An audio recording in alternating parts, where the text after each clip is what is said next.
Long before the boy who lived, before even the Elder Wand became a whispered legend, there was an age of fear, a time when magic was a flickering candle in a world of darkness and mistrust. The wizards of Britain lived in hiding, hunted by their non-magical neighbors, the Muggles, who feared what they could not understand. Magic was not a gift to be celebrated, but a dangerous secret to be kept.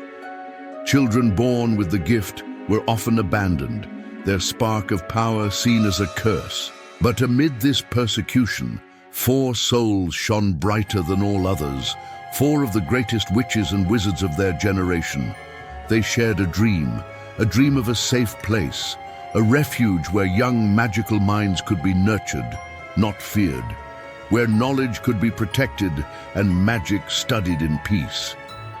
This is the story of how that dream became stone and spell, the story of the friendship that united the courage of a lion, the loyalty of a badger, the wisdom of an eagle, and the ambition of a serpent.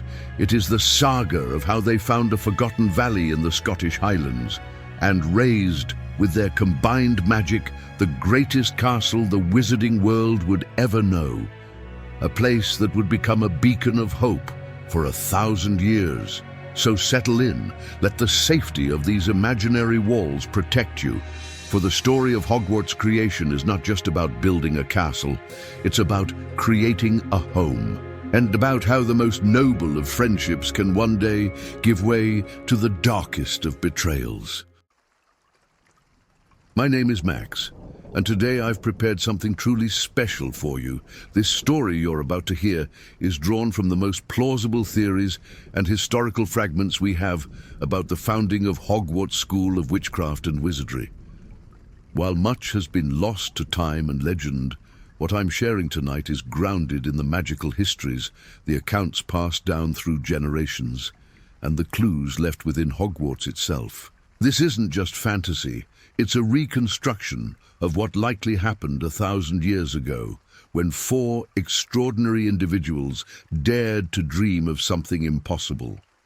Some details are embellished for storytelling, yes, but the foundation is solid, supported by centuries of magical scholarship and the evidence that still exists in the castle's very stones. So as you drift off tonight, know that you're not just hearing a fairy tale. You're experiencing a plausible telling of how the greatest magical institution in history came to be, and why its legacy, both beautiful and tragic, still echoes through time. Let's begin. Our journey takes us back to the 10th century, an age of iron, fire, and fear. Britain was a patchwork of warring kingdoms, and the world was a perilous place for those who were different. For the magical community, it was an era of constant persecution. Magic was not understood, it was feared. Muggles, in their ignorance and superstition, saw witches and wizards not as neighbors, but as demons, servants of malevolent forces. The bonfires of witch hunts, though often ineffective against skilled magical folk, were a constant reminder of the hatred that surrounded them. Children who showed the first signs of magical power were frequently viewed as cursed, abandoned by their own families, or delivered to enraged mobs. Magical education, as we know it, did not exist. Knowledge was passed down in fragmented, secretive ways, from master to apprentice, from parent to child. Many magical families lived in isolated communities, hiding in remote valleys or misty marshlands, practicing their craft in secrecy. But even in these communities, education was inconsistent. A child might learn healing charms from their mother, but nothing about potions. Another might master transfiguration, but be completely ignorant about the care of magical creatures. And for Muggle-born children, those with magic that emerged in non-magical families, the situation was even more desperate. Without anyone to guide them, their powers often manifested chaotically and dangerously, both to themselves and those around them, reinforcing Muggle fear and prejudice. It was in this world of fear and secrecy that 4 extraordinary individuals, already renowned in their own right for their immense power and wisdom, came together. History does not record the precise details of their first meeting, but it tells us they were united by a shared vision, a radical dream for their time.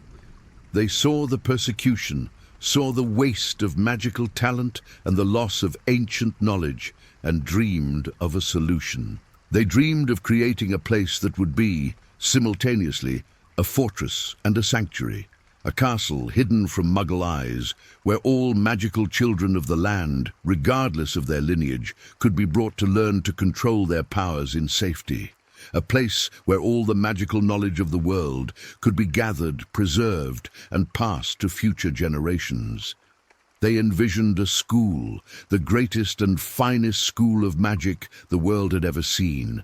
This ambitious dream would become the foundation upon which they would build not just a castle, but a legacy that would endure for 1,000 years. And the names of these 4 dreamers would echo forever through the corridors of their creation. Godric Gryffindor, Helga Hufflepuff, Rowena Ravenclaw, and Salazar Slytherin. The 4 founders of Hogwarts, though united by a common dream, were as distinct in personality as the elements they would one day represent. Each brought to the table a unique set of skills, values, and a philosophy about the nature of magic and learning. First among them, and perhaps the most celebrated in song, was Godric Gryffindor. He came from a wild moor that would one day become the village of Godric's Hollow. Godric was the embodiment of courage and bravery. A man of great heart and warrior spirit, with a beard and hair of fiery red that recalled a lion's mane. He was the finest duelist of his age, his skill with a sword legendary. But his strength lay not merely in his arm, but in his conviction. He firmly believed that anyone who demonstrated courage and nobility of spirit deserved the chance to learn magic, regardless of their origin or the purity of their blood. He championed the idea that magical power should be used to protect the weak and to fight for what is just. For Godric, a wizard's character, their daring and their chivalry were the most important qualities that existed. His closest friend was Helga Hufflepuff. Coming from the broad, fertile valleys, Helga was the soul of the group. She was a witch of kind heart, whose magic was deeply connected to the earth and nature. She did not seek glory in duels or admiration for her intelligence, but found her purpose in hard work, patience, and loyalty. Helga was famous for her food-related charms, and many of the recipes still served at Hogwarts feasts today were created by her. But her greatest contribution was her philosophy of inclusion.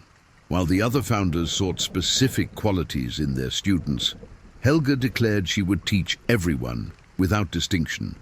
She would welcome anyone willing to learn and work hard, believing that each individual had their own worth. For her, fairness and loyalty were the pillars of a strong and united magical community. The brightest mind of the quartet belonged to Rowena Ravenclaw.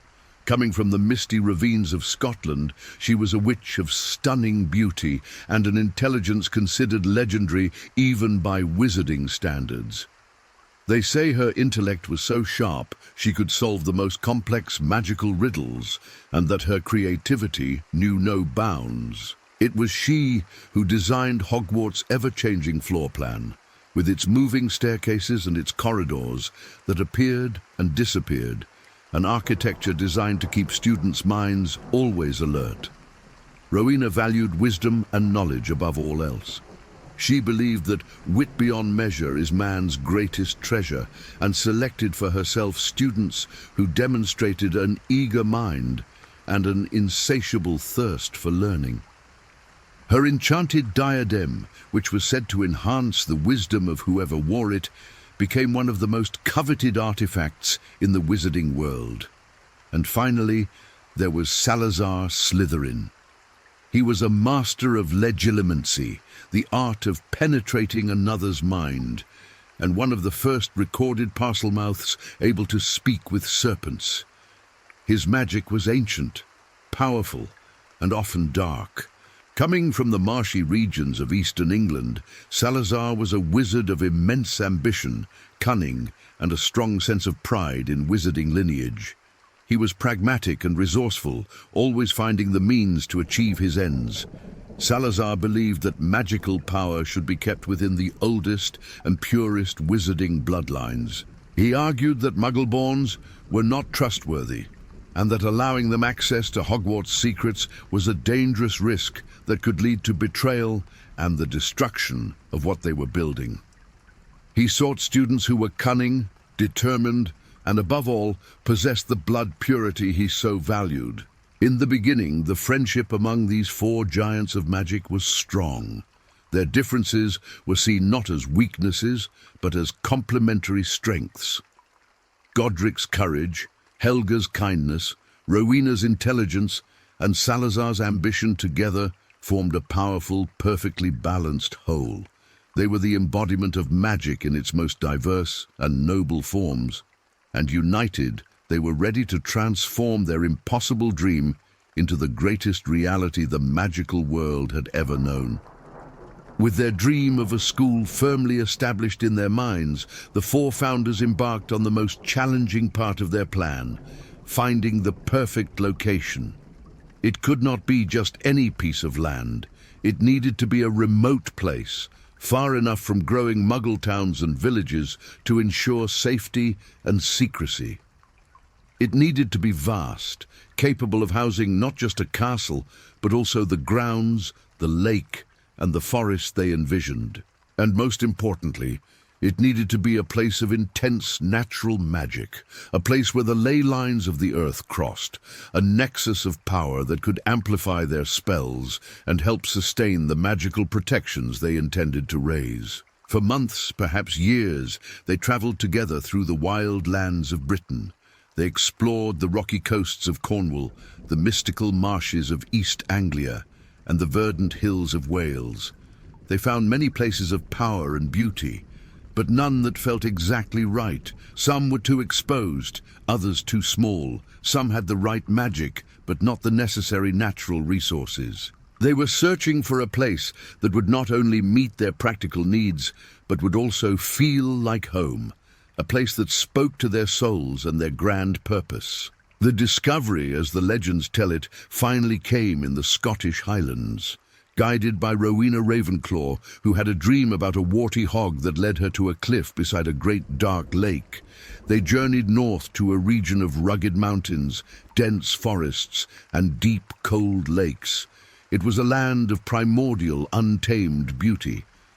After days of walking through difficult terrain, they arrived at the site of Rowena's vision. Before them stretched a vast valley, protected by mountains on all sides. In the center of the valley lay an immense black lake, its surface mirroring the grey sky. And at the edge of this lake, upon a great rock, rose the cliff that Rowena had seen in her dream. The place was perfect. The remote location in the highlands ensured isolation from Muggles. The presence of the lake and an immense nearby forest offered all the natural resources they would need, from potion ingredients to building timber. But it was the magic of the place that convinced them. All four felt it the moment they entered the valley. It was a palpable energy, ancient and powerful, that hummed in the air and rose from the very earth. It was a place where the veil between worlds was thin, a nexus of power unlike any they had ever felt before. Helga sensed the fertility of the soil. Godric felt the strength of the mountains. Salazar sensed the ancient aquatic magic of the lake, and Rowena felt the clarity of the mountain air, ideal for thought and study. Years later, this forest would become known as the Forbidden Forest, home to countless magical creatures, from centaurs and unicorns to the acromantulas that would be brought much later. The lake would house the merpeople and the giant squid. But at that moment, it was just a wild, nameless valley, waiting to be shaped. There, standing on the cliff, gazing at the lake and the mountains around them, the four founders knew, without needing to say a word, that they had found the home for their dream. The place where they would build their fortress of learning, their citadel of magic, the castle the world would one day know as Hogwarts. The journey had ended, and the true work was about to begin. With the perfect location finally chosen, the monumental task of constructing the castle began. This was not a construction of men, with stone and mortar, but a work of pure magic, a feat of architectural sorcery the world would never see again. The four founders united their immense powers, each contributing their specialty to create a castle that would not just be a structure, but a living, pulsing organism. Godric Gryffindor, with his strength and mastery of earth magic, raised the foundations and main walls, extracting stone from the nearby mountains and shaping it with his will. He ensured the castle would be an impregnable fortress, with thick ramparts and imposing towers, capable of withstanding any siege, magical or muggle. Helga Hufflepuff, with her affinity for nature and sustenance, focused on the living foundations of the castle. It was she who designed the vast kitchens located directly above the Hufflepuff common room, and enchanted them to produce feasts for thousands. She established the vegetable gardens and greenhouses, planting rare magical herbs and ensuring the school would be self-sufficient.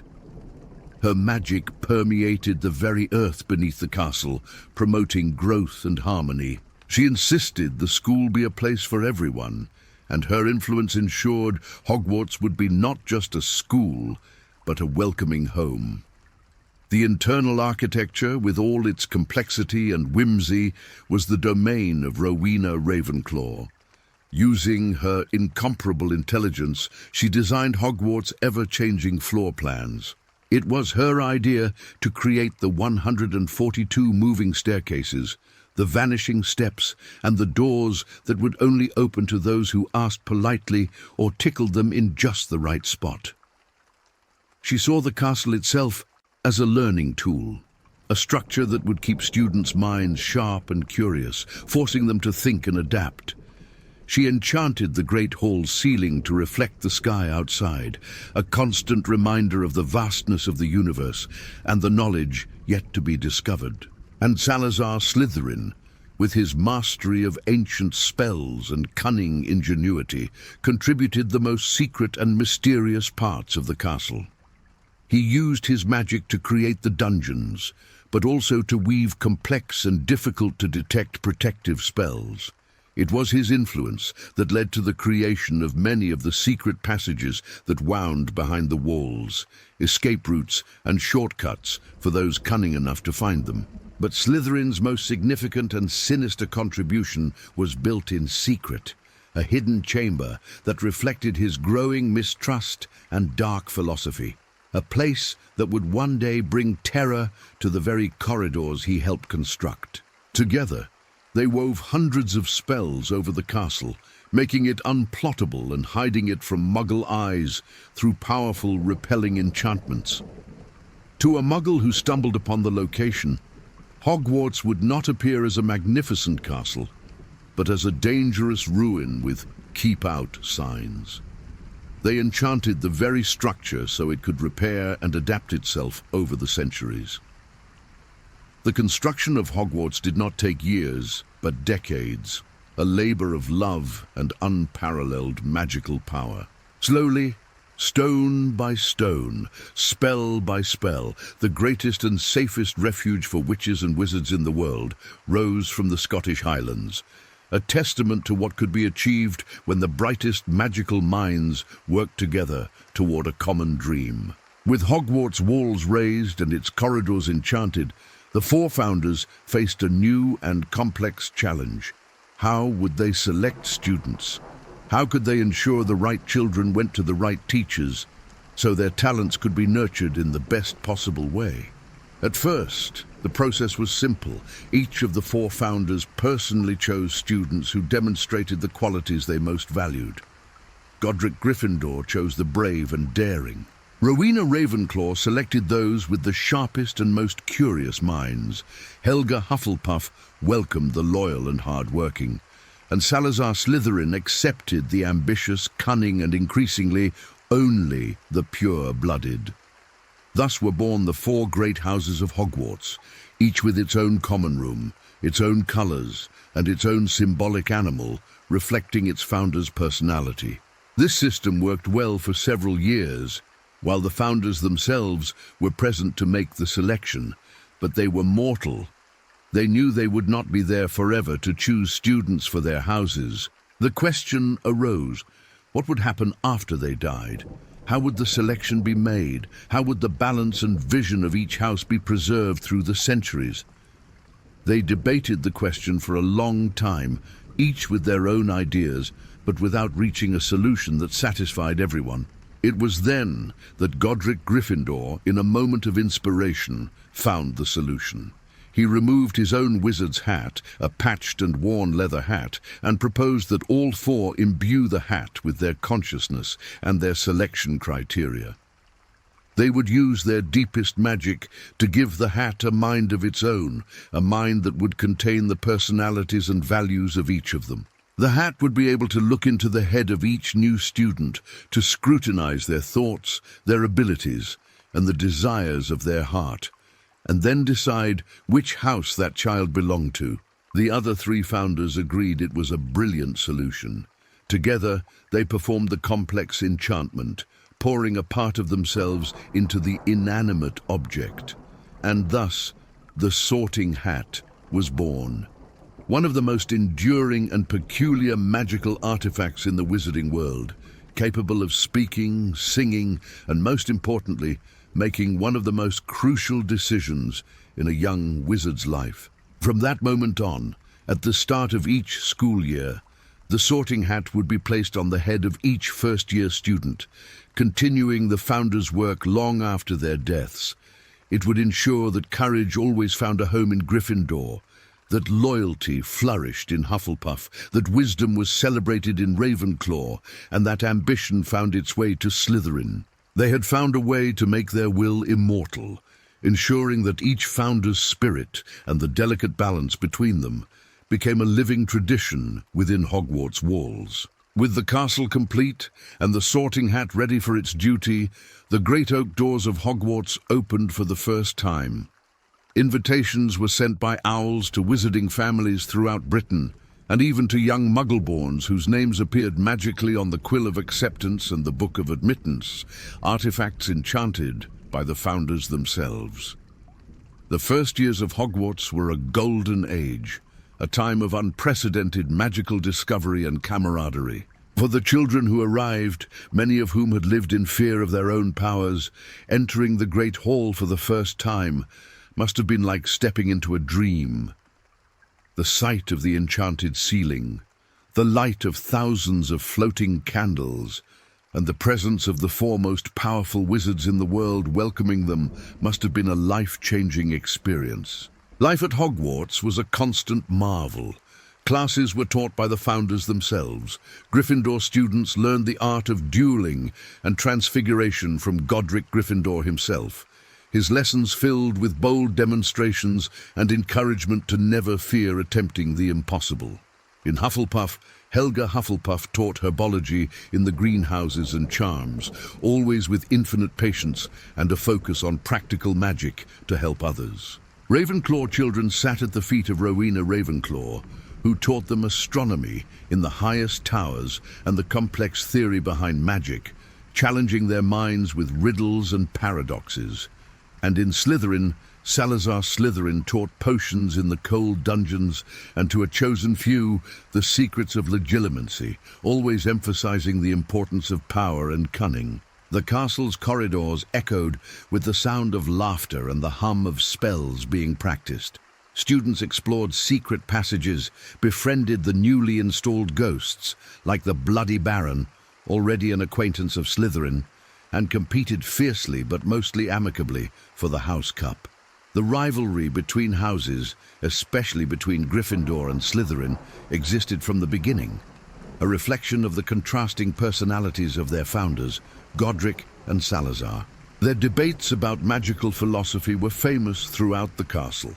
The clash between inclusive bravery and elitist ambition.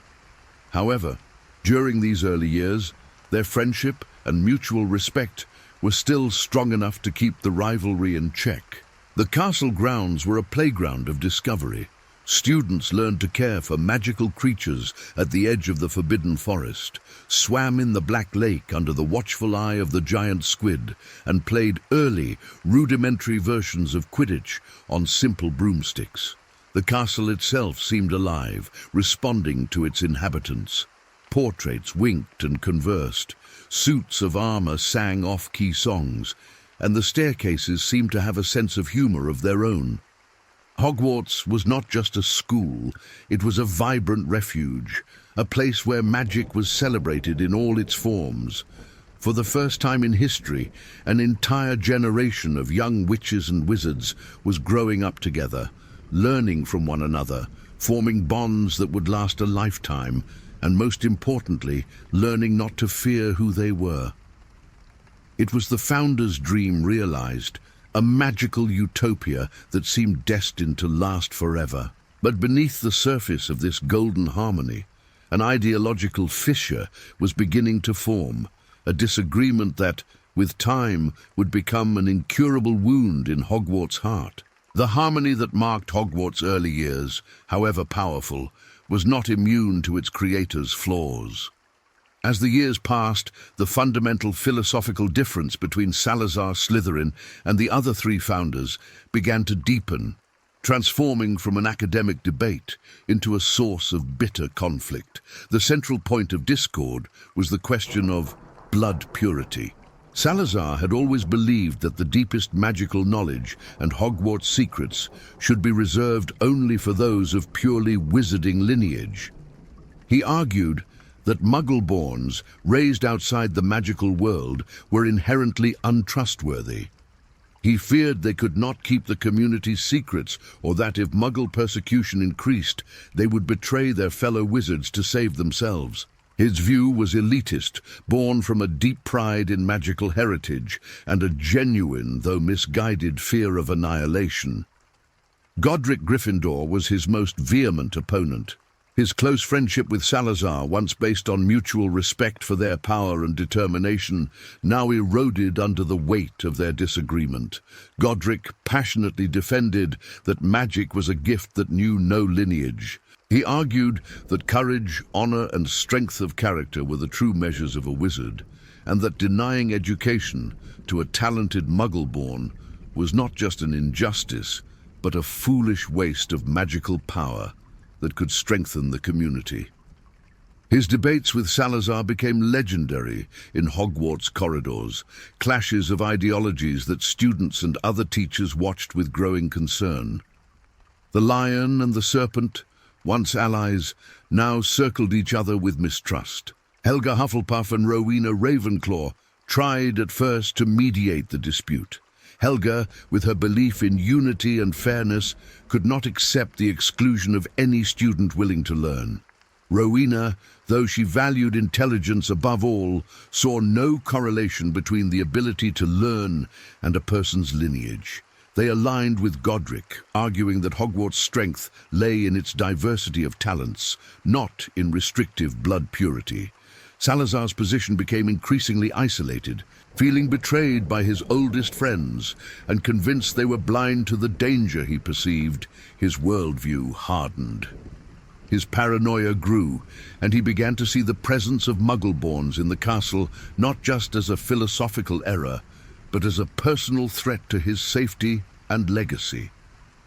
The friendship that had been strong enough to raise a magical castle from the ground was now unraveling, and the fissure that opened between them threatened to swallow the entire dream they had built together.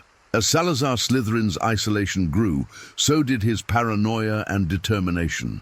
Convinced that his fellow founders were leading Hogwarts down a dangerous path by admitting Muggle-borns, he decided to take drastic, secret action. If he could not purify the school while he lived, he would leave behind a means for a future heir to do so in his place. Using ancient spells and a knowledge of magical architecture that even the other founders did not fully possess, Salazar built a hidden chamber deep within the castle, far below the dungeons he already commanded. He concealed its existence from Godric, Helga, and Rowena, creating a room that appeared on no map and whose entrance was a secret only he and his Parseltongue descendants could unlock.